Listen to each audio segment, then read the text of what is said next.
Hi everybody, my name is Hunter Hero and welcome to my Adventure Sprite deck profile for July of 2023. This list is really cool. It softened up my views on the Adventure engine, and it's one of my favorite decks of all time, being Sprite. So I'm not going to ramble for too much longer. We're going to talk about like some weird interactions that these cards have, and all that usual stuff. You might be seeing an update to this deck profile in about a month, because I might be heading to a regional, and I like to record my deck profiles before big events like that. So, enough rambling. Let's get into it. For our sprites, we are playing 3 copies of Sprite Blue, 3 copies of Sprite Jet, 1 Carrot, 1 Red, and the 1 Pixies. Outside of like your random, your standard Sprite stuff, the 1 Pixies is here instead of the 3rd Rite of Aramis here. Because I prefer having an inherent 2. There is an argument to be made that this card could be Foolish Burial, because Foolish Burial dumps your Nimbles and it dumps your Enchantresses to get that engine online more often.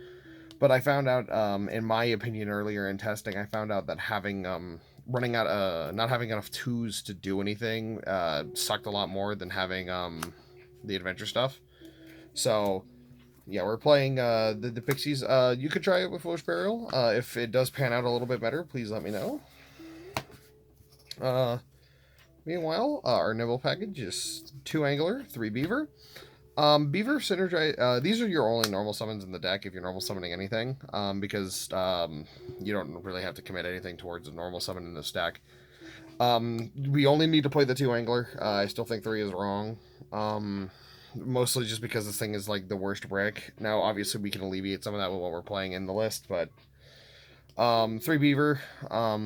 This card does double duty because the Melfi Caddy can search this when you use her bounce effect. So if you draw your Garnet, the Caddy can search this, and then you can still resolve the rest of your combo normally.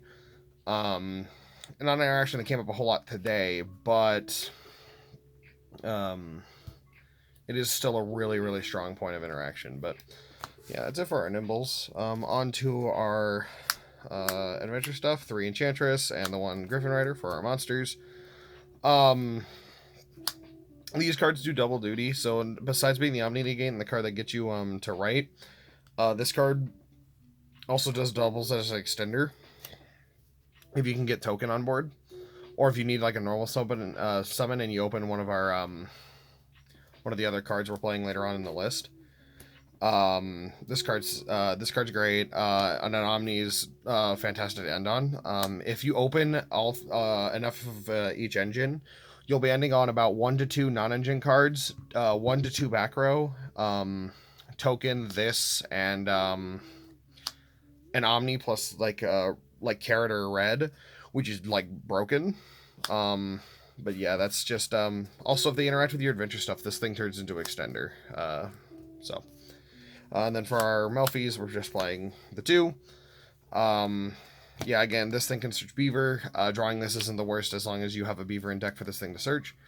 And also, don't be me. I side these out going into games 2 and 3, depending on whether or not I'm going second. And then I continue to make the Melfi exceeds anyway. Don't do that. Then for our non-engine, we are playing 3 Ash and 3 Droll. This is mostly just a tailored pick for being just the best generic hand traps for the format that I'm playing at. I think Droll is fine. It does its job against the decks that matter. So like if Kashtira leads Prospy and you Droll them, their boards get a lot weaker. Ash Blossom's the best generic hand trap still. We are playing another hand trap. You could sub these. Probably Droll's the one I'd probably cut out, and you could probably play something like Kurikara or something that's better for like going second. But I just filtered my deck to go first with some strong non-engine to back it up. But that's it for our monsters. For our spells, we're on 2 starter and a smashers for our sprite stuff. I think this is pretty standard. We're only main decking the smashers just because I want the ability to do both first and second. So we're main decking this and another Spright card that most lists aren't even playing, just because I want to do both, and leaving this as a searchable option to go second is fantastic. And starter's just detailing, so. Then we have our adventure stuff, so we have 2 Rite of Aramasir, 1 Fateful Adventure, and 1 Dracoback. Earlier I was mentioning an interaction with this card.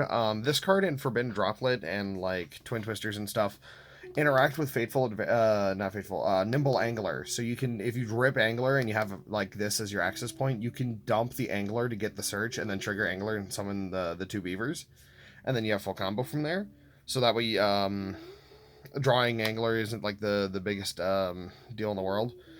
2 Rite of Aramasir is fine. It's recyclable enough. I've never needed the 3rd. I only was playing 3 to see it more often. That turned out to be a mistake, but you live and you learn.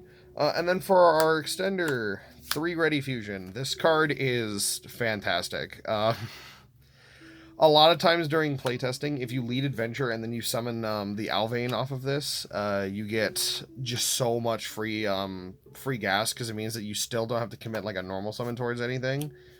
And it forces your opponent to have to consider the fact that how many sprites you might have opened in your opening hand.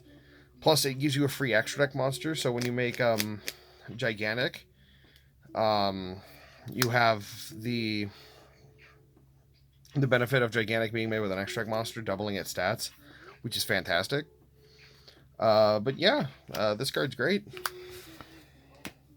For the trap cards, we're only playing the 1 Double Cross. Again, I wanted the deck to go first. I'm just playing both this and the Smashers, just so I can do both. Most lists aren't playing this because you got to tailor yourself to kind of do both, but I was, to do a lot more going second, but I have enough faith in how I pilot the deck that I can do this. It's probably like the worst thing to draw in your deck sometimes, but it's fine. You could totally cut this and play just something else, but... and then for the last hand trap, we're playing 3 Impermanents. It's like my favorite hand trap. I don't know. Alright, but that's it for our main deck. It's an even 40. Consistency is key in this deck. You need to see a critical mass of 2s. But moving on to the extra deck, starting with our Exceeds, we are playing 2 Gigantic Spright. The second one does come up mostly just for closing games. But Gigantic Spright's fantastic. Obviously, 1 Melfi of the Forest. We need this to search Caddy, and it's a free monster negate when the Caddy bounces back to your hand, or if you need to hold it for later, this thing triggers off of any, off of your bouncing, so if you need to search, like, another Beaver and hold the negate for that, and it's great. 1 number 29 Mannequin Cat. This card's an extender, this card closes games, this card does everything, and, it's also like a light, which, it's a light beast, which means that you can make this under, like Tikaboo, depending on what you got on board. Like, if you're, like, Angler and a Spright, you can dump into this and then just, play from that. And then, Onibimaru is our other rank 2. This is spot removal, and it's really, really good at doing that. I think this card's really, really solid. Every time I've made it, it's fantastic. It closes games, recycles your banished water enchantresses, meaning that your Aramasirs get about 1 to 2 more activations before the duel ends if you resolve Onibimaru's float effect. So that's really interesting. And then we're playing 1 Zeus. Sorry, my arm's all in the way. We're playing the 1 Zeus. You just kind of need this. I haven't made it up to this point in testing because most games don't last long enough for me to make it. But if you're going second, you can turn like copies of Onibimaru or the Mannequin Cat into this, as long as you haven't 2-locked yourself, and then just play Protect the Castle with it. It doesn't really matter all that much. Moving on to our links, we have the 1 Sprint. I have seen lists playing 2. I only like the 1. It's not grindy enough to warrant playing a second copy, and must stop him slopping it under Gigantic anyway. 1 copy of IP Masquerena. This card's probably made the least in my extra, but it does lead to making a very, very hard to out Avermax. And then 1 Nightmare Unicorn. Not Unicorn, Phoenix. Sorry, I see Nightmare and I just assume Unicorn. This thing is just more back row hate, since we aren't playing any like super native back row hate in the main. This card also can pitch Angler, which then triggers it, and then if it's, if you somehow manage to co-link it, you get the free draw, but I mean the Angler interaction is strong enough on its own, so. That's it for all of our Link 2s. And then we have Appaloosa, Avermax, and Underworld Goddess. This card is really, really good IP to go first if you have the space to make an IP on your end board. Most of the time you don't, but sometimes you want to make her. I haven't made him yet, but this card's really hard to out, and again, with the IP interaction making him stronger, he's fantastic. And Underworld Goddess of the Coldest World's just crazy. You're playing a deck that just vomits out so many guys that this thing turns into like niche spot removal. I was playing today against a Plunder Patrol deck, and they ended on their Link 2. So I just like vomited a bunch of guys on the board, and before they can convert it into anything, I linked it off into this, and that pivoted the game towards my side, because it made this thing really hard to out. So that's it for our links. For our 2 Synchro Monsters, we are on Mary and Herald of the Arclight. These cards do 2 different purposes. So the Herald is here for it's a Rise Hard at home. You use this card, you macro your opponent, and then it's an Omni on top of that. Mary, on the other hand, is spot removal. This thing's a Compulse, which I tend to make a lot more, just because I play a lot more aggressively than a lot of other lists do. I want both for the insurance of if I'm playing against a deck that loses the macro, we make the macro. If you need stuff on board, we bounce it back to your hand. So that's the thought process between those. There's not really a whole lot of it. And then 1 Alvin. You need this for your Ready Fusion. There's not really a whole lot to talk about him. He's like a fantastic 2. His defense stat doesn't matter because he's never leaving himself on board long enough. But being an extra card making gigantic 32 is fantastic. So yeah, got a little rambly there in some parts, and this one's probably been one of my quicker deck profiles, but I hope you guys enjoyed. If you have any thoughts, comments, or input you would like to make over this list, and your thoughts regarding it, please do let me know. I have been reading comments and stuff. Yeah, no, this list is a lot of fun to play. And I really, really hope that this list takes off, because I'm not a fan of the runic stuff. So unfortunately, I don't have the money to buy runic Spright, so you're probably going to see a list for that unless I take one over at like locals. But yeah, thank you for watching, and just have a wonderful night.